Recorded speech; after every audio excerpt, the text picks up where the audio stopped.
The sound that woke me wasn't some crash or shriek, nothing out of a horror movie, just a faint metallic click from my front door, barely there, almost delicate. At first, I figured it was a dream, maybe the wind, but then my dog let out this low, warning growl from the foot of the bed, and I snapped awake so fast it felt like I'd been dropped in cold water. I sat up, adrenaline already roaring through me, heart pounding against my ribs. Barefoot on the floor, I listened. Another soft creak, the doors swinging open, hinges whining just enough to raise the hair on my arms. Whoever was out there wasn't kicking the door in. No, they were careful, almost polite. That made it worse, honestly. I moved through the hall without a sound, every sense on fire, phone in my hand with my thumb over one number. Not 911. My wife. Most people would call the cops, but my wife? She is the chief of police. She picks up on the first ring, voice so steady it could stop a riot. I paused at the corner and peeked into the living room. The streetlight outside bled through the curtains, and there she was, Karen, the self-appointed queen of our HOA, standing bold as brass in my doorway, hands still on the knob, eyes big and calculating. We both froze, just looking at each other for a long beat, neither of us moving, like a Western standoff with slippers and pajamas instead of spurs. Finally she speaks, her voice quivering with outrage. Your door was unlocked. I almost laughed. Midnight safety inspection, huh?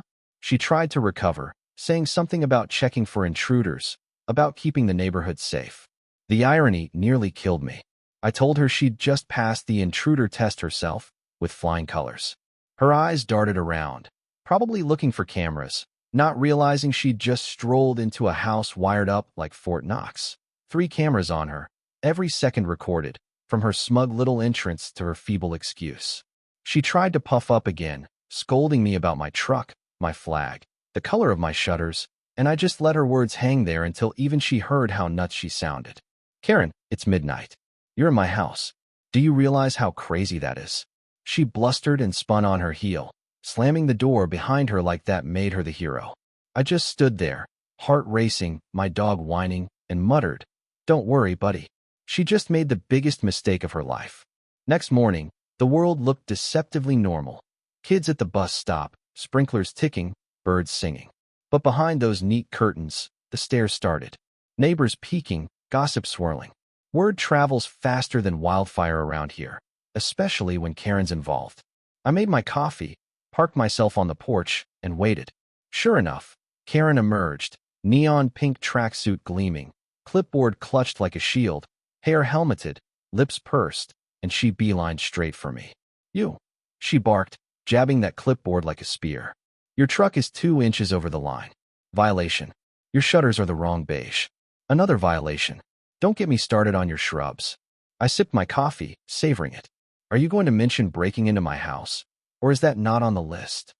Her face went white, then red. She stammered, denied, tried to change the subject. I set my phone on the chair arm, screen lit up with her caught on camera. She sputtered, called my cameras an invasion of privacy, threatened to report me, but I just grinned. Go ahead. The footage should make for some great evidence. She stormed off. The trap was set. That night, I played the footage for my wife. She watched in silence, arms crossed. Unbelievable, she muttered when it ended. She's not going to stop. Nope, I agreed. But now she's crossed into criminal territory. My wife asked if I wanted her to handle it. Not yet, I said. Let's see how deep Karen digs her own hole. My wife smiled. She's always liked the long game. Over the next few days, Karen went nuclear.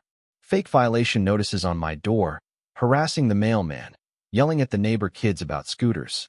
Every move, I logged it. Every word, I documented. The neighborhood started to turn.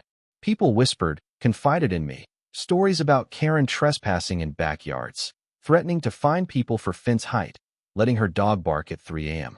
She thought I was just another pushover, but she didn't know I'd spent years dealing with people 10 times scarier, with less patience and fewer rules.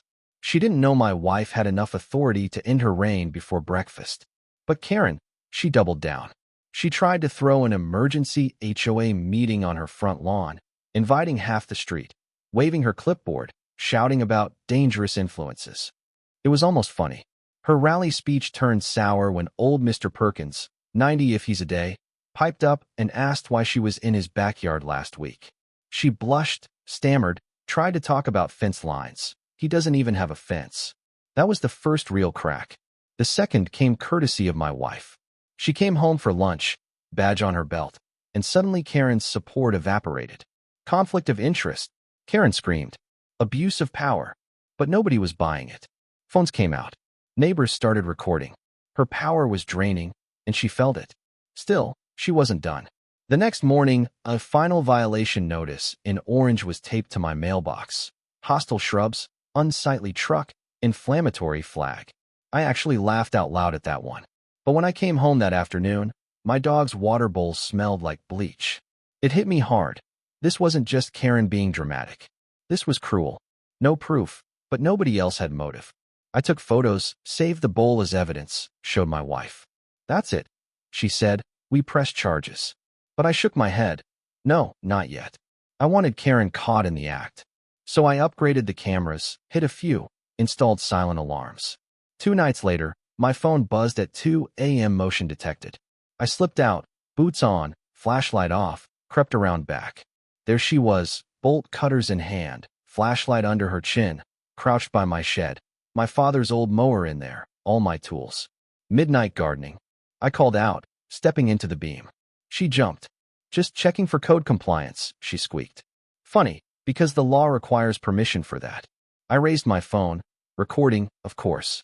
Then my wife's patrol car pulled up, lights washing the yard blue and red. Karen wilted.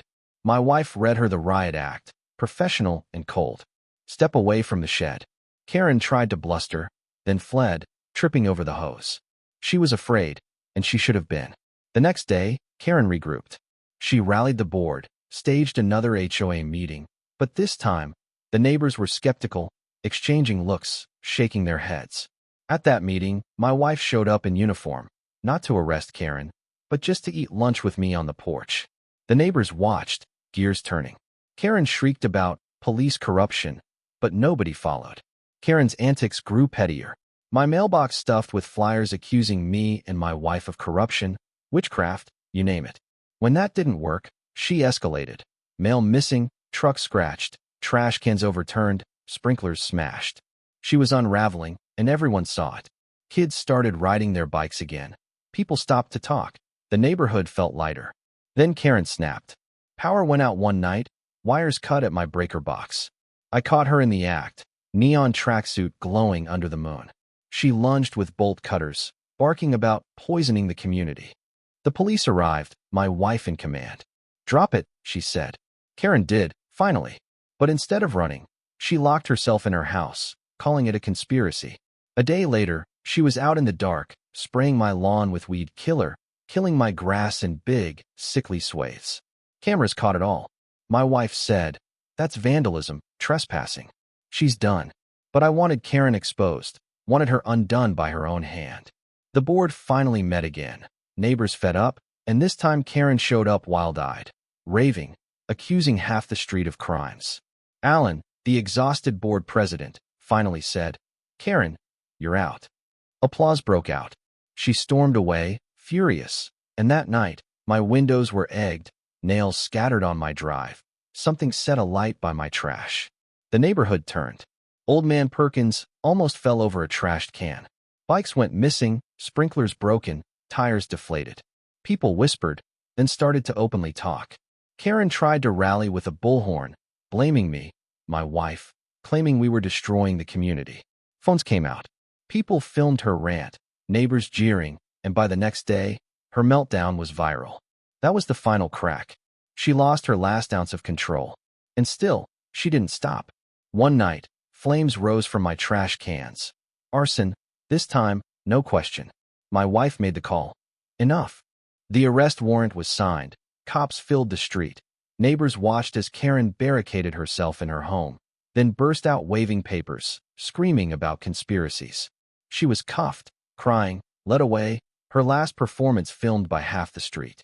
But even then, she tried to fight from behind bars, restraining orders, civil suits, letters to the board. None of it stuck. The judge tossed every complaint. The board laughed her last handwritten rant out of the room.